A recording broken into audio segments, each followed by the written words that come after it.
স্বাস্থ্যকর খাবার মুচমুচে দোকানের মতো ঘরেই তৈরি করে ফেলুন। সিঙ্গারা আলু দিয়ে এত মুচমুচে একটা সুন্দর রেসিপি হয়, না দেখলে বিশ্বাসই করতে পারবে না। তো আমার ছেলে সিঙ্গারা আলুর ভিতরে খায় না। তো যাই হোক, আমি ভাবলাম এই সিঙ্গারা আলুগুলো না ফেলে দিয়ে আমি একটা রেসিপি তৈরি করে দিই। তো তোমরা যারা সিঙ্গারার আলু খাও না তারা কিন্তু সিঙ্গারার আলু ফেলে না দিয়ে এরকম দুটো খেজুর দিয়ে একটা ডিম দিয়ে সিঙ্গারার আলু দিয়ে কিন্তু মুচমুচে একটা মজাদার রেসিপি তৈরি করতে পারো। তো কথা না পারি, এই তো রেসিপিতে চলে। একটা মাটির পাত্র নিয়ে নিয়েছি, তো পাত্রের মধ্যে 2 টেবিল চামচ কিন্তু ময়দা দিয়েছে। অবশ্যই কিন্তু ময়দা লাগবে, আর 1 চিমটি লবণ দিয়ে দিচ্ছি। ডেলিভারির নর্মাল পানি লাগবে। তো এই তো ডোটা করে নিচ্ছি। আর এদিকে কিন্তু সিঙ্গারার আলুর মধ্যে সব মশলা দেওয়া আছে, তাই এখানে আমি কোনো মশলাই দিব না। তো এখানে আমি এখন দিয়ে দিয়েছি খেজুর, তারপর কলা দিয়ে দিয়েছি। কলা দিয়ে এখন ভালো করে পেঁয়াজ বেরেস্তা করে নেব। তো এই তো এই পেঁয়াজ বেরেস্তাও এখন দিয়ে দিলাম। তারপর পেঁয়াজ বেরেস্তা দিলে এর ফ্লেভারটা একটু ভালো আসবে, খেতেও খুব ভালো লাগবে। এখানে লম্বা একটা গ্লাস নিয়ে কিন্তু গ্লাস দিয়ে আমি এগুলোকে ম্যাশ করে নিচ্ছি। তোমরা চাইলে ব্লেন্ড জারেও দিয়ে এই কাজটা করতে। ড্রোটা করে রেখেছিলাম, তো এখন একটা বড় সাইজের রুটি বানিয়ে নিয়েছি। দেখো কত বড় রুটি হয়েছে। এত বড় রুটি করেছি, তাই এটা আমি ডিশে নিয়ে নিয়েছি, বড় ডিশে একটা। দেখো তারপর ওই যে ম্যাশ করে যে পুরটা রেখেছিলাম সেটা সবগুলো কিন্তু এভাবে ছোট্ট একটা চায়ের চামচ দিয়ে কিন্তু পুরগুলো সারা রুটির মধ্যে এভাবে দিয়ে দিচ্ছি।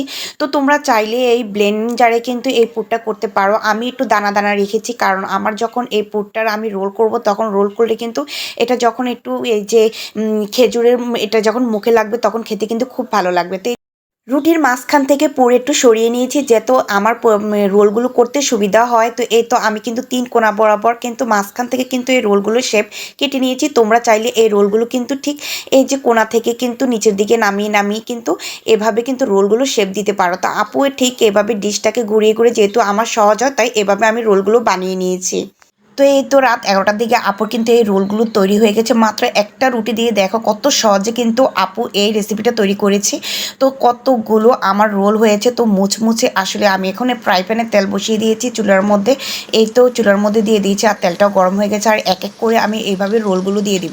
এটার ভিতরে যখন কলা দিয়েছি, তোমার খেজুর, পেঁয়াজ বেরেস্তা দিয়েছি, আর কলার যে ফ্লেভারটা আসতেছে বিশ্বাস করবে না, একদম সমোসা খেলে যেরকম যে ফ্লেভারটা আসে মুখের মধ্যে, একদম এই রোলের থেকে কিন্তু এরকমই কিন্তু ফ্লেভারটা আসতেছে।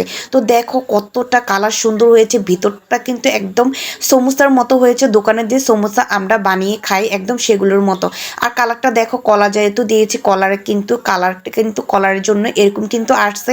আর ভিতরটা কিন্তু কত সুন্দর হয়েছে, মুচমুচে। তো আপু দেখো এত সুন্দর, এত লোভনীয় আপুর এই রেসিপি। চাইলে তোমরা ঈদের আগেও কিন্তু এই রেসিপিটা রাখতে পারো। তো তো আপু তোমাদের খেয়ে দেখাচ্ছি, দেখো কত বিশ্বাস করো এত মজা হয়েছে। শুধু নিজে বানিয়েছি বলছি না, তোমরা বানিয়ে অবশ্যই ট্রাই করবে। তো সবাই ভালো থেকো, সুস্থ থেকো, আল্লাহ হাফেজ।